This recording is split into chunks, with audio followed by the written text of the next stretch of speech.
Why don't we go ahead and get started? Thank you for coming to the event today. We're really excited to be here. My name is Michael Bowman. I am the program manager for the Office Interoperability team. And today you've heard a lot about our commitment to openness, some of the licensing programs. What I want to talk about for a few minutes is Office's commitment to interoperability, as well as some of the Office resources that are available to help facilitate protocol implementations and facilitate file format implementations, and just let everybody know all the resources that we provide year in and year out to help foster interoperability at Microsoft. So the course of my talk, I'm going to quickly just talk about our commitment, some of the resources that we make available, and then I'm going to just spend a few minutes on the open specifications, which are really the scope of our program. Okay? So when we look at kind of the world of technology today, there's a lot of change going on. There's a lot of change going on in mobile. There's a lot of change going on in social. And when we build our products, we really try to embrace a lot of this change. And when you see with the latest version of our Office products, Office 2013, SharePoint 2013, and Exchange 2013, you see a lot of these aspects built into our products. As most of you know, Microsoft's purchased Skype. We've purchased Yammer. And we're doing our best to kind of create that integrated social experience throughout all of our products. In all of our new 2013 products, we've kind of embraced the app model. So if you go to Word, Excel, PowerPoint, Outlook, you can actually develop apps that sit within those applications. So there's app stores that are specific to Office that now exist.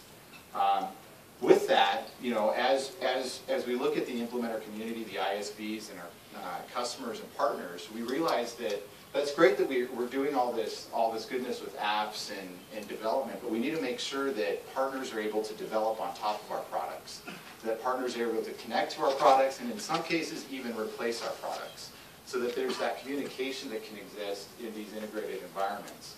And so it means that we need to embrace choice of platform and choice of software. And there are a lot of choices.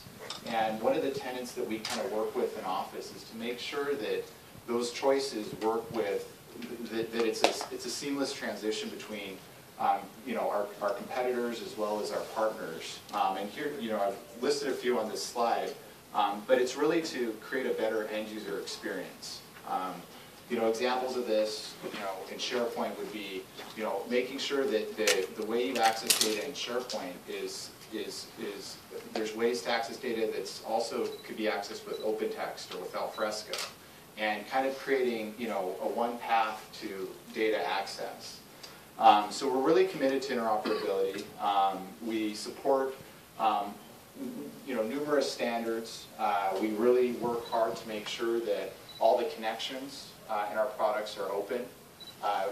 When I go to talk about the open specifications, you'll see that we've published over 50,000 pages of protocol documentation.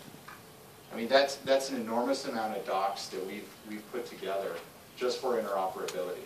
Our products are increasingly supporting more standards, so that it's not just a one Microsoft solution.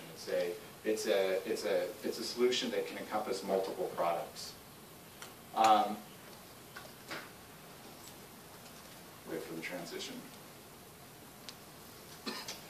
So, our products are really intending to, build in as much of the support we can for standards, for open protocols, and for connections to both partnering and competing software packages. And with that, we're also building a lot of tooling that goes to validate, those connections as well.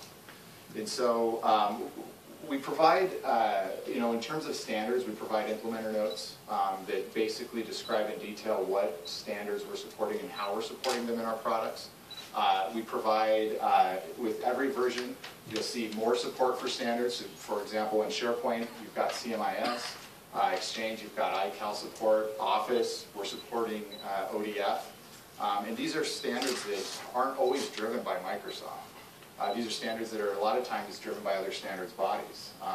You'll hear a lot over the next couple of days on OData, SQL OData. And that's a very exciting story for us in SharePoint because it's a new way to access more SharePoint content. It's not a proprietary story anymore. Now we can say, if you need to get access to data in SharePoint, you can take a standard like OData, you can take a standard like CMIS, and you can pull that data back into your app. You can create an SAP environment or an Oracle environment and have that data talk to each other between the Microsoft product and another third party. So it's a really exciting story that we have with our 2013 products, and we're really excited about it. We also do an enormous amount of developer resources in terms of SDKs, in terms of protocol documentation, in terms of API documentation, as well as content and examples that we post to MSDN, TechNet, and a number of other centers. Could you speak more about the Silverlight and the Moonlight, and then also interoperable, the Silverlight? Yeah. Yeah, so like with our application development, the apps that we build for within our products, there's direct support for Silverlight. In fact, you can build Silverlight apps that sit within our Office. But how is it related to Moonlight? Moonlight? Yeah. Yeah, we can, maybe after the talk we can sit down and talk about that. Yeah. And then we also have the Document Interoperability Initiative that's focused a lot on ODF and making sure that we're really embracing a lot of the file format standards. So our guiding principles are really to promote data portability. It's to enhance support for industry standards and ensuring open connections. And then one of the most important pieces of this is to foster the open connection. So like an example is what we're doing here today. And as Murray mentioned, we don't want to just stand here and talk at you. We want to build a relationship with you to understand what areas you'd like to see us do more in our products. What standards would you like to see us embrace, at a more greater level? How could we improve our interoperability story? So we're always looking for feedback, and that's why we're here. We want to make this kind of a two-way discussion as to how, to understand what we can do better, both from interoperability and just from, what content we can produce to help facilitate our implementations. So the commitment we can make to you is that we will continue to provide documentation for all the protocols, for all the communication of the protocols that exist between our Microsoft products, to make sure that that's open, so to make sure that's transparent. And one thing that I'm really excited about was before we released Office 2013, before we even had a technical preview or a beta, the first place that we announced the product was on our Interoperability Center. So you could go there before the beta was released and actually look at the technical specifications of our Office 2013 product. And that's something that's really exciting, and I think it's something that really drives home the commitment we have to interoperability, because we're showing everything that we're doing before we actually release the product. So if you're building something that relies on Office, you'll be able to adopt that much quicker. So here's some examples of how we've executed on this commitment. Obviously, as Murray mentioned, we've done a number of events. We've published thousands of pages of documentation. We've covered all our protocols with our main products.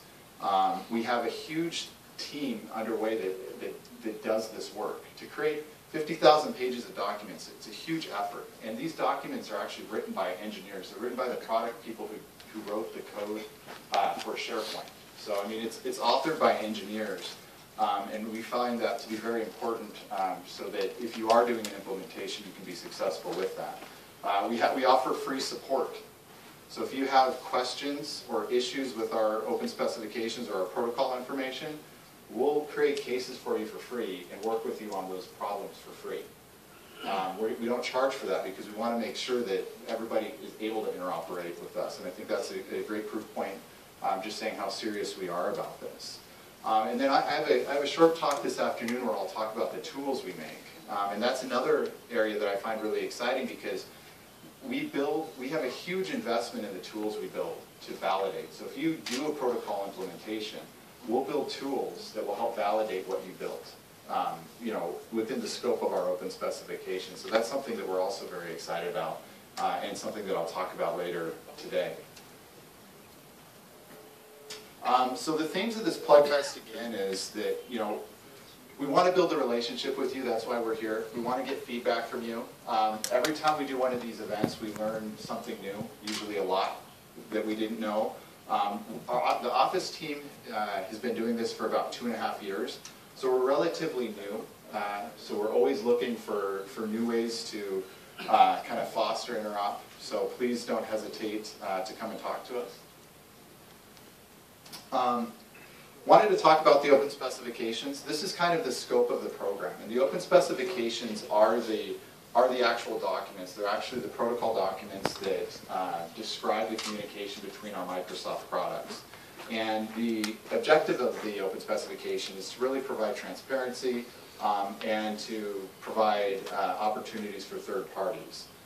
The way they fit kind of in the Microsoft documentation ecosystem is that if you go to Microsoft.com, you'll see all sorts of documentation. You'll see TechNet documentation, you'll see MSDN documentation, and kind of the hierarchy looks like this. You've got the IT worker or information worker content, which is really if you're deploying Microsoft products, if you're administering or configuring, it's kind of that high-level information. And then you start moving down into kind of the object model content, API content, the SDKs, and then at the root of it, you've got the open specifications. And that's kind of the hardcore information that really describes the protocols and the communication between our products. So we leverage, when we author these documents, we leverage the RFC standard 2119, the normative language, so that it's a consistent approach to authoring across SQL, across Windows, and across Office, SharePoint, and Exchange. So if you go to one product group, or one group within Microsoft, their documents are going to look very similar to another group. And we did that because we wanted to make it consistent, and we wanted to make sure that, you know, these cross-platform implementations could go to a Microsoft library and see kind of all the same type of content for all of Microsoft's products. All the content for Office Interops sits off of MSDN. We've got kind of 3 places. We've got the Learn Center, the Development Center, and then MSDN.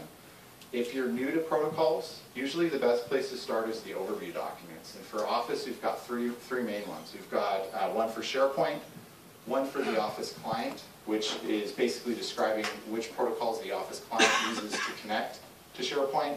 And then you've got one for Exchange. And so tomorrow there's going to be talks that will cover each one of these and kind of describe the topology, protocol topology for all of our Office products. Another thing you can do is explore the interactive pivot, which is kind of a Silverlight kind of discovery tool that we oh, it's not showing up here.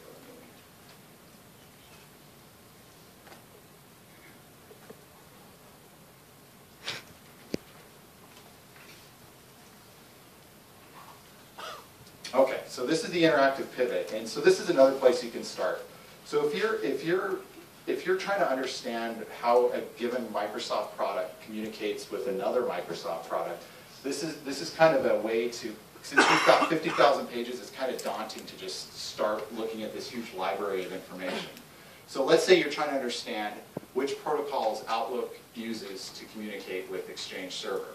So you can click Exchange Server, and so you see all the, so Exchange, and then you'll see all the different families of protocols that are used to communicate with Exchange. You've got ActiveSync, you've got the web services, you've got SharePoint. There's a lot of integration between SharePoint and Exchange. And then you've got the link client communication that's with Exchange. In this example, we're interested in what Outlook's using, so you can click Outlook. It'll then create a subcategory of lists. So you've got RPC, you've got the web service. Since Outlook primarily uses RPCs to communicate with Exchange, you can click that. It'll then pop open what we call the pivot. and it'll bring up all the documents that are related to the communication between Outlook and Exchange. And what's interesting about this is then you can then pack the documents in a zip file or one of these other formats and download them and take them with you. So it helps kind of categorize and manage all this content.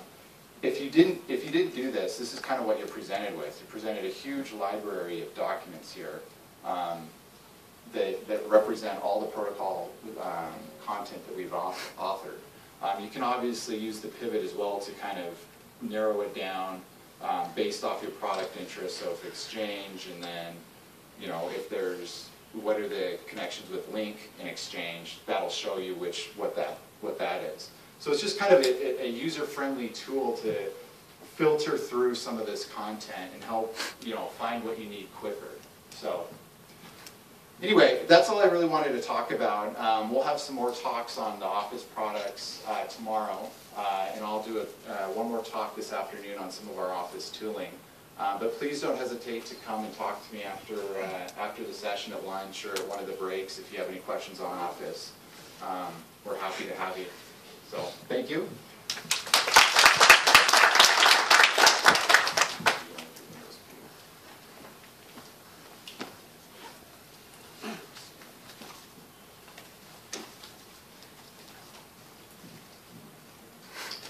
Thank you, Michael. I'm Darrell Welch, and on behalf of the Windows Server Interoperability team, as Murray said, we do welcome you here today, and we want to continue to state our whole purpose is to make Windows the most interoperable system. And of course, as Michael said first thing this morning, a great part of that is to make sure that you are successful in your implementation of interoperable protocols, and in particular for our discussion purposes this morning.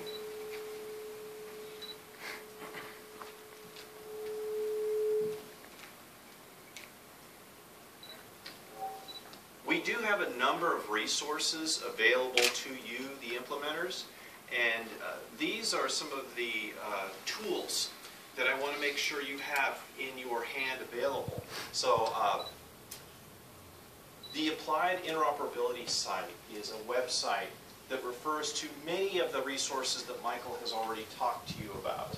And one thing I will say is that all of this information, these links, website links, are included in the presentations, and these handouts will be delivered to you following today's presentations and from the event. So, the Open Specifications Library itself is one of the primary resources, and that includes the documents. As Michael said, there are many documents available to you, and the tools that we provide, such as the pivot, are a great resource to make that more accessible to you. I do want to highlight the Developer Center. That is a place for gathering a lot of information, some training. There is training, for example, about the pivot, the application that Michael showed you, and a number of areas for protocol implementation.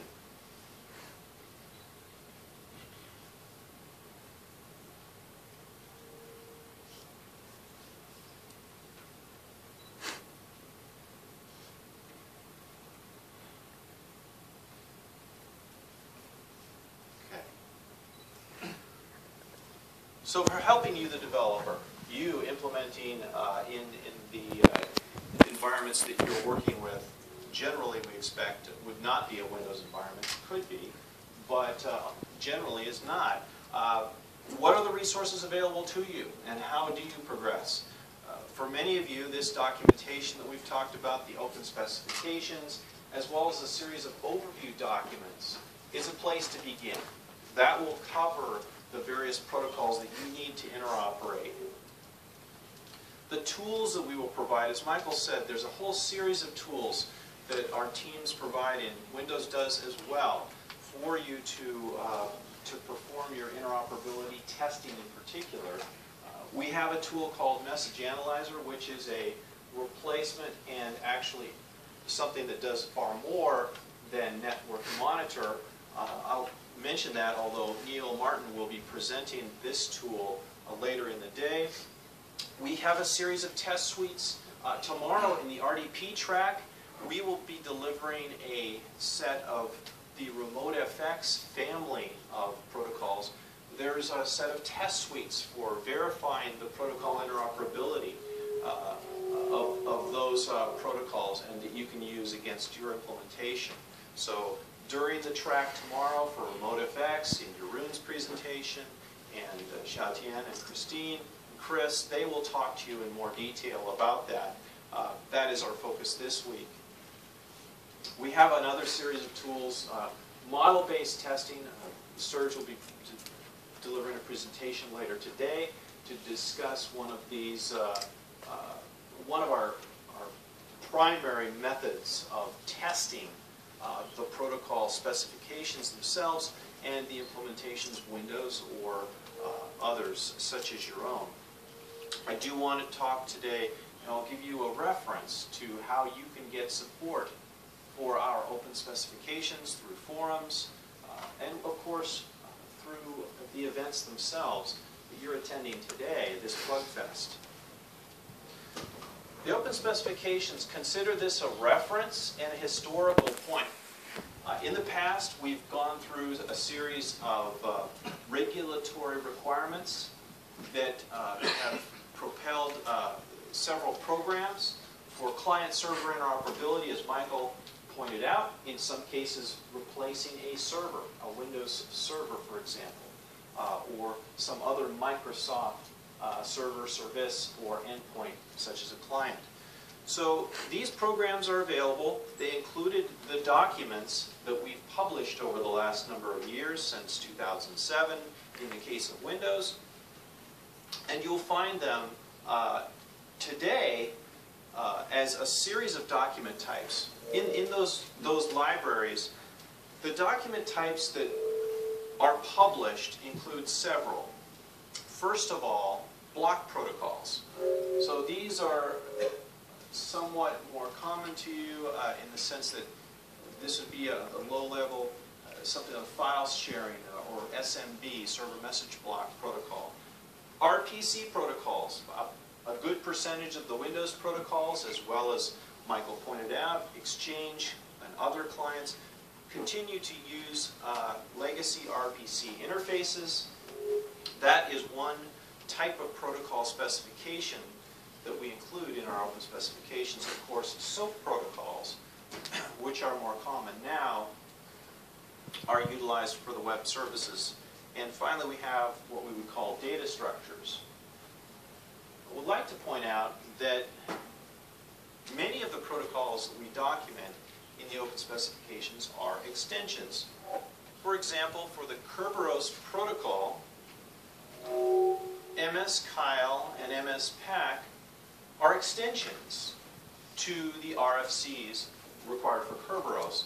And these extended protocols are utilized to implement the Windows additional supplemental requirements that are needed to interoperate. So if you needed to interoperate with Kerberos for authentication, these specifications are available to you. One other purpose for my explanation is to mention that the open specifications are not RFCs. As Michael said, we certainly use the normative language also used in the RFCs. However, the RFCs themselves, in many cases, are the base specification. So in the case of Kerberos, you would turn to the RFCs, which Microsoft implements for Kerberos on Windows, and then you would go to the open specifications for the supplemental information for the standards that Microsoft has used to extend those particular Kerberos protocols. And in the same way with our RPC, we do extend the base specification, which is C706. However, again, that is the Microsoft Open Specification, RPCE, is an extension to the base specification.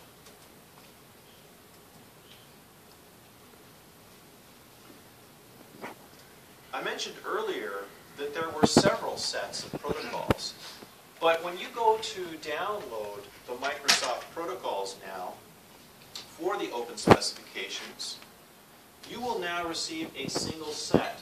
So you will no longer receive the Microsoft Communication Protocols set. You will receive simply the Windows Protocol specifications for download as a zip file. One of the more common habits, you could certainly select this individual document when you're on MSDN, but you are also prompted with the option to download a zip file, the Windows Protocols zip file, which contains all of the specifications.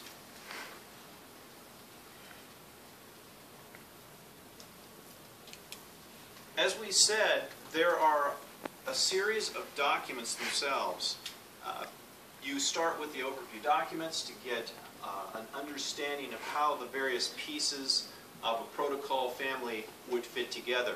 For example, we talked about RDP, which the Remote FX family of protocols will be presented in more detail by the Windows team tomorrow. You would start with an overview document that would describe the protocol family, and there are various tasks. The technical documents themselves that provide you the details, as we said, for example, extending the Kerberos protocols. You would go to a specific technical document for that given protocol. We describe server-to-server protocols, client-to-server protocols. There are various reference documents.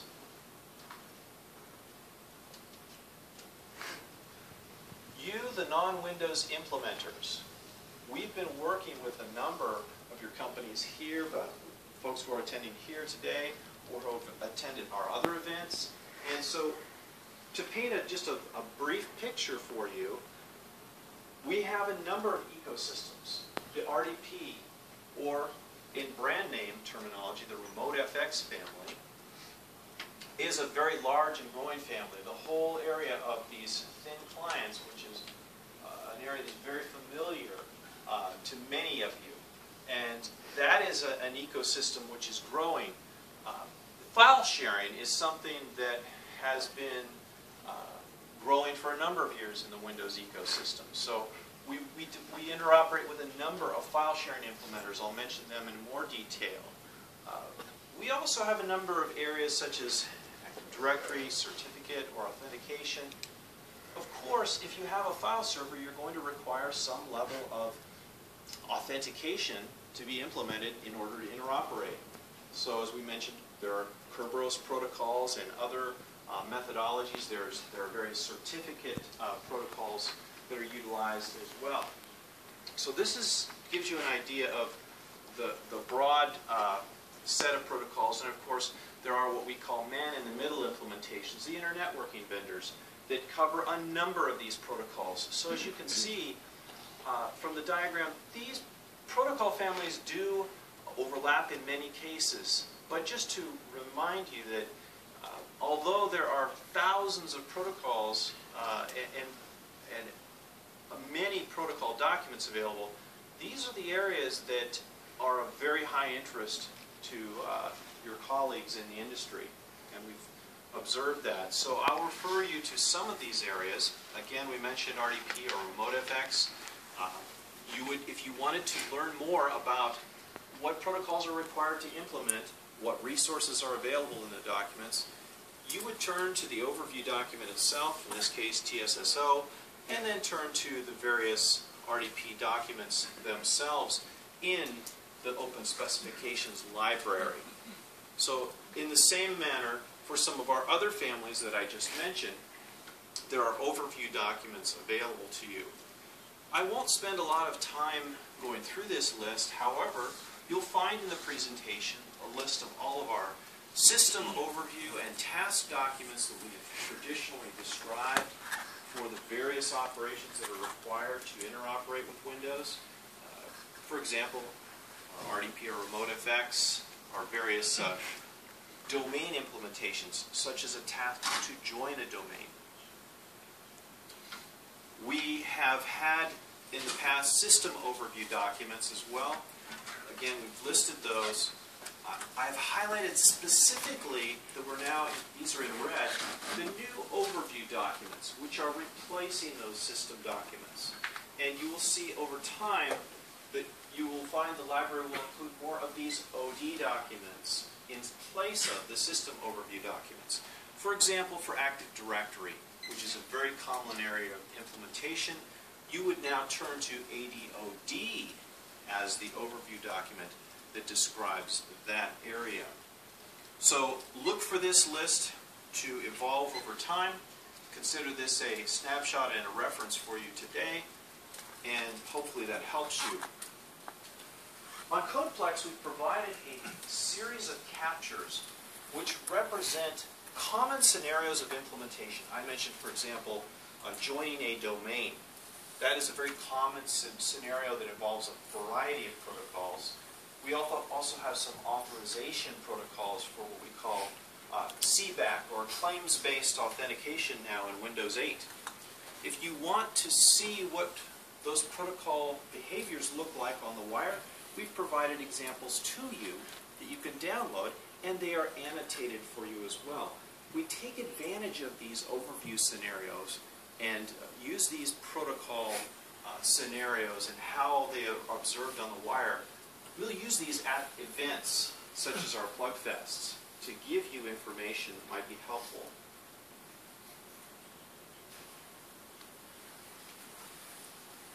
An overview of these events. As you are experiencing today, we do have Plugfest events. This is a unique global event. We've come here to Taipei. We have a series of events. Many of them are on campus. These are intended to provide you with technical opportunities for gathering information from the product teams and members, to deliver tools to you and to use those tools for testing your implementations. Look to our Applied Interoperability site that I mentioned earlier for a calendar of events that are available to you in the coming year. And all of our presentations, such as the ones today, are recorded and posted to our Open Specifications channel on Channel 9 on MSDN. As I mentioned earlier, there is support available to you for the Office Open Specifications, Windows, SQL. All of our open specifications are supported by our escalation engineers. You'll meet Brian tomorrow if you're attending some of the sessions and in the RDP track. Our escalation engineers are available 24/7 to answer the questions. The exact time for response will vary. We try to work within reasonable periods of time to deliver an answer. They won't get back to you immediately, but within a day you will receive an initial response. These domain experts are also available via DocHelp, which is a confidential alias. So, and this same support team provides answers through this input mechanism. This is a dependency upon you, the implementer, whether you want to ask your question publicly through a forum. That is just fine. If you would prefer to deliver it confidentially, you are free to submit your question about the open specifications through DocHelp. We do appreciate your feedback. I wanted to provide an opportunity to just paint the picture of what our process looks like. So you, the partners who are implementing in a non-Windows environment, would provide feedback on the specification. Have a question, that would come through the support team, be driven back through our product teams into the documents themselves, and then the document would in turn be delivered back through our MSDN libraries for the open specifications, and would be published with your feedback included in a future release. There are several types of issues for which this team delivers support. These are a series of senior engineers, since they're supporting you, who are typically Unix or Linux developers. They will support the test suites that we deliver for these events. As Michael said, we have a series of tools. They'll clarify topics from the protocol specifications themselves, or other documents, and they'll help you guiding your approach and give you some guidance about what may or may not be in scope, or refer you to, if you're having a problem with, for example, with Windows itself, if there's a bug, something as Michael described earlier, some crash. Those of us who've had experience in this area of support and engineering, as Michael said, you would be guided through the right person or the right support team to get a problem solved, whether it be for the Microsoft product or whether it's Windows or some other Microsoft product we're talking about. Again, the goal here is to provide support for our open specifications for protocol interoperability. This is a picture taken from last year. We held a joint identity and exchange protocols Plugfest on campus. We had a good number of attendees and participants. We tested and, as we described earlier, provided a whole experience surrounding those protocol families. Some of you I've met were here last year for this very event in this building. So last year was our first event of this kind internationally, and the first event in Taipei. So thank you for your feedback. We're certainly hoping to learn more about what you're doing in the industry, and to hopefully reach out to you and be useful with these tools and resources that we're making available. We had a file sharing and SharePoint Plugfest in 2011. This last year, again, for file sharing. SMB3 is one of the large areas of implementation for file sharing. And you'll notice through the industry, a number of companies have announced or delivered products. EMC publicly released their SMB3 implementation recently. A number of the partners who participated helped us deliver a Microsoft openness blog referred to here, in which they provided feedback and indicated that the specifications and the support that they've received through these events and tools have been helpful to them in verifying their interoperability and improving their products. So we're really pleased about the progress in that area. We also have an event we had for the first time in the Remote FX RDP area on campus. We're having one that Jeroen will talk about more coming up. So look for information about that for those of you who are interested in that area and protocol family as well. One of our largest events, other than this event here in Taipei, is our storage event, SNIA, in Santa Clara. There are a number of partners who participate. You can see some pictures here from the Plugfest, a lot of activity taking place. As I mentioned, SMB3 is a highly interesting protocol family for the implementers, and there's a high demand for it. In fact, many industry publications have indicated that this is the most important protocol family for Windows Server 2012, even to the point of being perhaps the most important functionality included. So you'll see in this list of partners who participated in the event, it was underwritten by Microsoft and, of course, NetApp, but many others participated. As I already indicated, a number of these partners at these industry companies have developed Linux or Unix-based implementations of the SMB3 protocol family in particular.